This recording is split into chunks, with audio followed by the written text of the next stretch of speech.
Hi,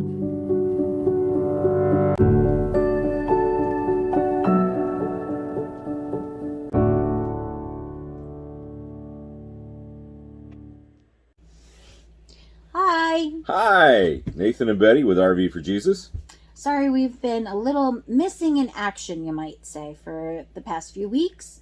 We apologize for the gap in videos from us, but we've been a little busy. That's right. We are up in northern Minnesota, about an hour and a half from Canada, working in a small town called Thief River Falls for a big company called DigiKey. That's DIGI-KEY.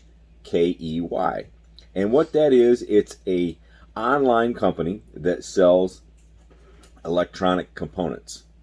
Now, they sell everything from batteries to little bitty tiny pieces that you can barely see, that you need spectacles to see, which I wear these at work all the time. And they make parts, but they sell these parts, and these parts go from anything into the space station, into SpaceX. They go into respirators, medical field, all that kind of thing. And a lot of places that we can't tell you about. Yes, exactly. But that did create a little bit of a gap in our videos because we were trying to get used to being here. Do you know the sun shines until 11 p.m.? And it literally starts shining 11 p.m. at 4:30 in the morning. 4:30 in the morning. If you're up that early. It's crazy. So unusual. Yes. And what we've been doing is we've gone through their training, and they have a 5-week training program, which is awesome. You have 2 weeks of in-class and on-hand training on the floor. And then after that, 3 weeks on the floor with different buddies, mentors. So they help you get used to being on the floor, taking care of the orders and everything, show you the computer work so that you're really getting hands-on training and you feel comfortable in what you're doing. Correct. It's a lot like Amazon to a point, except for the fact that not only do we stow things, which is put stuff away, but we also pick things. And you can also get cross-trained to package things so that they're ready to go out and ship. This is a company that started in a gentleman's garage, and he still owns the company, and he has decided to keep it here in Thief River Falls because it is the people that make the company. And that is a fact. The people here are the nicest people you would ever want to work with. So awesome. You have never met, I mean, yes, you've heard of Minnesota Kind, but these guys, I gotta tell you, nicest people we've come across in our travels. Yes, some of the nicest people we've come across. Willing to help you. I worked a couple of Saturdays. Saturdays are overtime for us, an extra, because we work normally Monday through Friday. And I even worked while I was in training, after my first 2 weeks of training. And Betty was like, well, I'm not sure. I'm not comfortable doing it. And I said, well, I'm going to give it a try anyways. And if I had questions, even though I didn't have a mentor there with me, there were people around me that I could ask, and they would help me out with no problem at all. I'm glad to help us. So that's updating you on what's currently going on. That's real time. In the meantime, we have several weeks worth of traveling that we did. And in going back and looking through everything that we accomplished, we found some video from when we were in Tucson, Arizona, that we didn't get a chance to share with you. Yes, my geeky wife. Believe it or not, she is a geek. She's a science I'm a total science geek or nerd or whatever you want to call it. Science has fascinated me since way back in the 80s when I was still in school. And what I have to tell you about is so cool to me. It's so cool. I know I'm saying it again, but it is so cool. We got a chance to go visit the Biosphere. And I'll let Betty explain what the Biosphere is. So some of you might know about the Biosphere from a Pauly Shore movie. I'm going to leave that where it is. I didn't get a chance to see it, but I hear it's completely funny. The Biosphere for me was an incredible scientific endeavor. Space Biosphere Ventures in 1987 started construction on a facility that would have a rainforest, a desert, an ocean, a coral reef, and a mangrove area in one place. It was supposed to mimic all the different environments that you could find on Earth so that people could live inside it in anticipation of them going to space. So in 1987, they started construction. It continued through 1991. And in 1991, it finished, and they started having people live for 2 solid years in Biosphere 2. In 1994, they did a second run. That only lasted a few months. They were having some trouble with keeping the food growing and the air to an oxygen-rich environment so that people could actually live in it for a while. In 1995, 1994, Biosphere Ventures, Space Biosphere Ventures, was losing money, and so they sold it to Columbia University in 1995. And Columbia University managed it and ran it until 2007, when they partnered with the University of Arizona. In 2011, the University of Arizona overtook it completely. They are now the full owners of it. And what's encouraging to me is that there are still laboratory experiments on the environment ongoing through University of Arizona. They call this place Biosphere 2 because Biosphere 1 is Earth. So it is the largest closed ecological system ever to be created. Its buildings cover just over 3 acres of land, and it is on 40 acres of land, so they have room to expand. But as a kid, seeing this and watching everything happening on television, the different people going into it and the things that they were trying to understand, really made me a science nerd. I took every science course I possibly could. So realize that Biosphere was an enclosed environment. These people went in, and it was supposed to provide their food, filter their air, and filter their water. And they would reuse the water and to grow plants for themselves, filter through the air.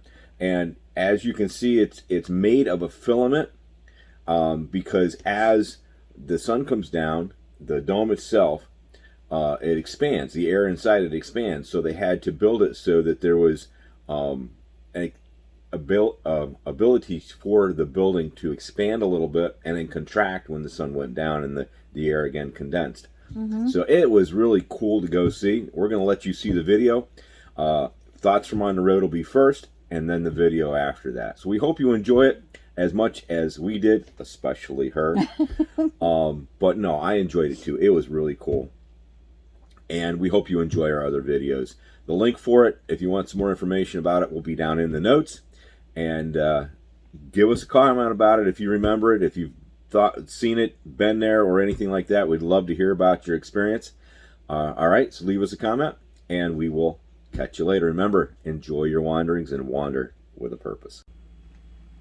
Hi, welcome to RV for Jesus and Thoughts from on the Road. I'm Nathan. Thanks for joining us today. Today we're going to finish our thoughts about love and what Paul says love is and what it's not. And just a quick review, Paul in verses 1, 2, and 3 of 1 Corinthians chapter 13 tells us that even though he can speak well, even though he has all kinds of knowledge, even though he sacrifices of himself and of his things, that if he doesn't do it with love, and if we don't do it with love, that it's nothing. It's, he says, as sounds as tinkling brass, a tinkling cymbal, or sounding brass. And he goes on and tells us about what love is and what love isn't. And we're going to pick up again in verse number 7.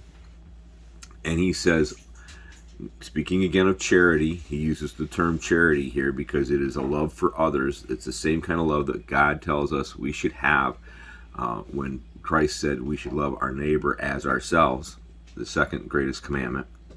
He says in verse number 7, he says, beareth all things, believeth all things, hopeth all things, endureth all things. Paul says here that charity, love for others, puts up with whatever people throw at us. Believes all things, meaning that we believe the best of people.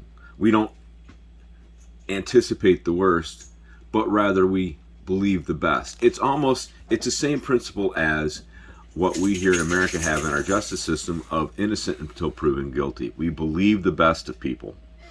We endure, or we hope all things. We hope for the best of things. Not only do we believe for the best, but we hope for the best. Even though things may look like it's not the best, we hope for the best of people. And endureth all things. Paul says there that love or charity endureth. So even if it's not the best, we endure it and we go on and go through it and we continue with our love. Then Paul says in verse number 8, charity never faileth, but whether there be prophecies, they shall fail, whether there be tongues, they shall cease, whether there be knowledge, it shall vanish away. For we know in part, and we prophesy in part, but when that which is perfect is come, then that which is in part shall be done away. Then Paul says here, when I was a child, I spake as a child. I understood as a child, I thought as a child. But when I became a man, I put away childish things. That means as we mature, we should strive more for the charity that we're supposed to have for others, what Paul has described here, and put away the foolishness and the childishness. My dad used to say when I was a youngster and I was in love that it was puppy love, but it's real to the puppy. But once we get out of the puppy stage, true, honest love, real love that the Bible talks about, doesn't just last for the moment. It's not just an infatuation, but it is an everlasting, a long-lasting, a long-enduring love.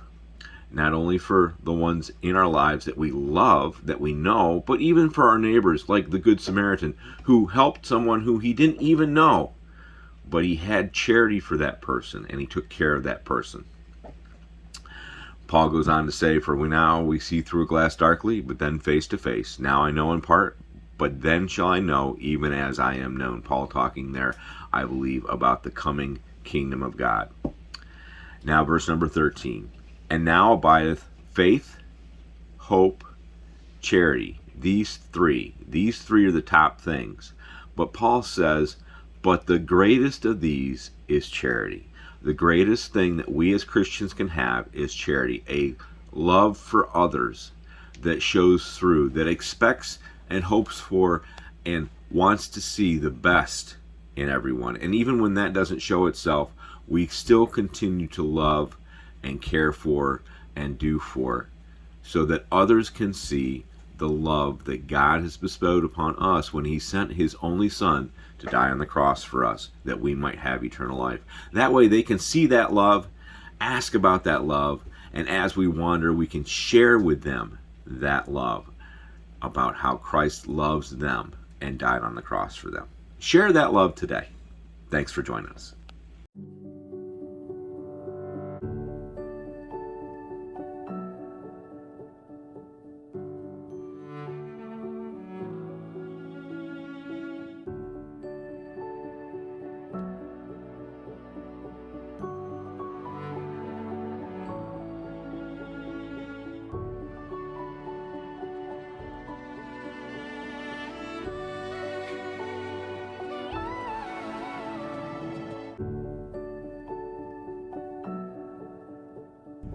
Check this out.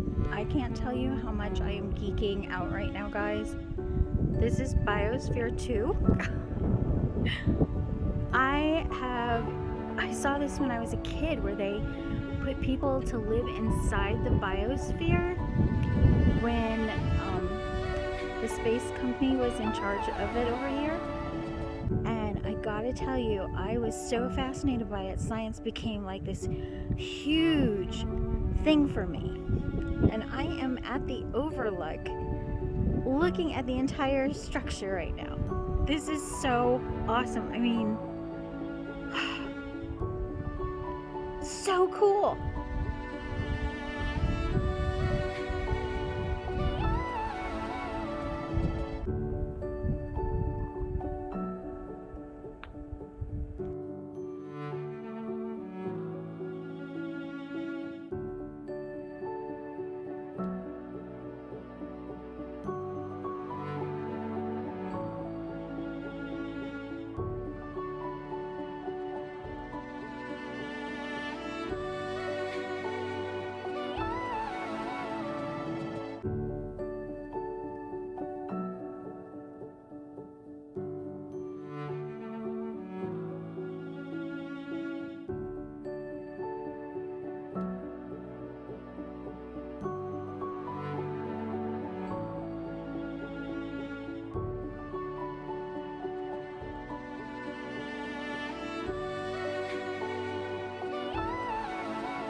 check it out.